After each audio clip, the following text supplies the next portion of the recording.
Quand les jonctions autoroutières 2x2 voies seront-elles mises en place, me demande-t-on?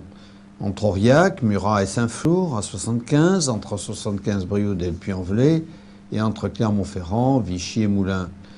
Et notre interlocuteur nous souhaite une bonne journée à Auvergne, ce qui signifie qu'il n'est pas auvergnat. Moi, je lui dis bienvenue à Auvergne. Comme vous le savez, les autoroutes, les routes, de façon générale, sont une compétence de l'État et absolument pas des régions. Le département a une partie des compétences, mais uniquement sur ces routes départementales.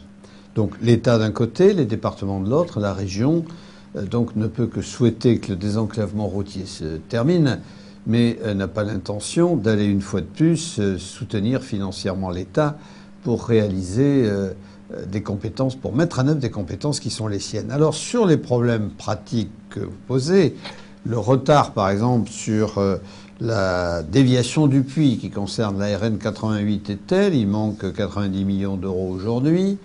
Les financements sur des routes nationales qui sont loin d'être à 2x2 voies, qui sont très dangereuses, comme la RN 102, le Puy-Clermont ou la 122, n'étant pas acquis, vous savez, il faudra encore beaucoup de temps, sans doute, à l'État pour résoudre le problème que vous évoquez et donc avoir des liaisons autoroutières un peu plus performantes. Seule la liaison autoroutière entre Vichy et la 75 me paraît pouvoir se réaliser dans le moyen terme. Pour le reste, rien d'en vue à l'horizon. C'est bien de vous occuper de l'Auvergne, mais ne devriez-vous pas aussi vous occuper des agents de la région où règne une ambiance détestable dans de nombreux services? Bien, le président du Conseil régional d'Auvergne s'occupe aussi de son personnel via un directeur général des services, un secrétaire général et des directions. Il y a aujourd'hui 1704 personnes à la région, dispersées dans de nombreux sites sur Clermont-Ferrand pour le siège, dispersées dans des lycées. Je ne vois pas comment je pourrais même arriver à tous les connaître. À plus forte raison, je ne peux pas savoir ce qui se passe, et ce n'est pas le rôle d'un président. Par contre, s'il y a des difficultés, et il doit y en avoir puisque vous les soulevez, à ce moment-là, vous pouvez m'écrire ou m'envoyer un mail et je procéderai à une enquête pour me rendre compte si les choses sont, comme vous l'indiquez, à revoir ou au contraire si elles sont correctes. Il y a un lieu où les problèmes généraux de fonctionnement des services sont évoqués, c'est le comité technique paritaire. Par définition paritaire, il y a autant de représentants de l'administration que des personnels. Et je préside toujours les comités techniques paritaires, justement pour tracer le cadre dans lequel s'exercent les fonctions de direction des différents cadres de l'institution régionale. C'est important que la région s'intéresse à la biodiversité.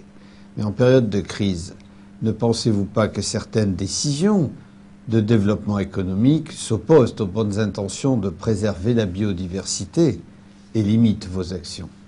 Votre question est extrêmement pertinente parce que préserver la biodiversité, ça suppose de revoir notre modèle culturel, notre modèle de développement. Cela suppose de revoir notre façon de faire de l'urbanisme avec un étalement des villes. Ça suppose de revoir notre façon de faire des routes, etc.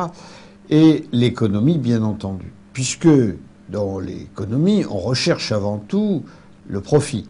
Et on oublie que le critère préservation de la biodiversité devrait être intégré dans le calcul de la richesse économique d'un territoire.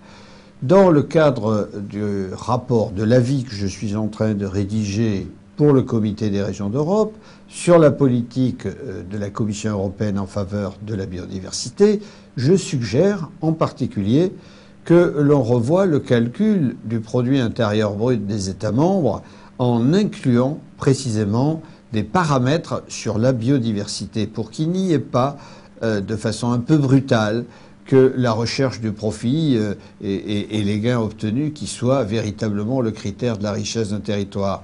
La capacité de ce territoire à préserver son environnement, à travailler dans la durée, donc à faire du vrai développement durable, me paraît un élément très important, parce que plus on attend et plus on dégrade la biodiversité, plus il faudra, à un moment donné, dégager de moyens financiers et humains colossaux pour arriver à rattraper ce qu'on est en train de détruire à très grande vitesse. Bonjour, je souhaite construire mon habitation principale sur la commune de Saint-Ours. J'aimerais construire en bois, pour des raisons écologiques, photovoltaïques, chauffage solaire, sanitaire. Quelles sont les contraintes que je peux rencontrer? Merci. En ce qui concerne les constructions en ossature-bois, la région est bien sûr extrêmement favorable et nous avons toujours dans notre programme indiqué et dans nos actions au quotidien que nous souhaitions voir se développer l'usage du bois dans la construction en Auvergne, tant la richesse de notre forêt est importante et en particulier nous avons un bois qui se prête très bien à la construction, qui est le Douglas et qui est très répandu chez nous. Alors, les contraintes que vous pouvez rencontrer sont les contraintes simples du Code de l'urbanisme. De ce point de vue-là, votre architecte les connaît, ou bien si vous souhaitez en savoir plus, vous pouvez vous adresser à la direction départementale de l'équipement ou tout simplement à votre mairie. Consultez le Code de l'urbanisme et vous verrez que ces contraintes concernant le bois ne sont pas supérieures à celles qu'on peut rencontrer avec d'autres matériaux, sauf si on est à proximité d'un édifice classé, auquel cas l'architecte des bâtiments de France peut entraîner, peut amener des contraintes, notamment sur la façon dont les façades sont réalisées. Il y a, par exemple, des maisons à ossature bois qui ont une façade crépie classique et dont on ne voit pas qu'ils sont à ossature bois. Mais je ne peux que vous encourager dans la voie que vous avez choisie. Et je rappelle que la région subventionne aussi tout ce qui est chauffage avec des énergies renouvelables. Nous le faisons pour le solaire, nous le faisons pour le chauffage au bois. Vous pouvez obtenir jusqu'à 1 000 € sur un chauffage au bois à plaquettes de la part du Conseil régional d'Auvergne.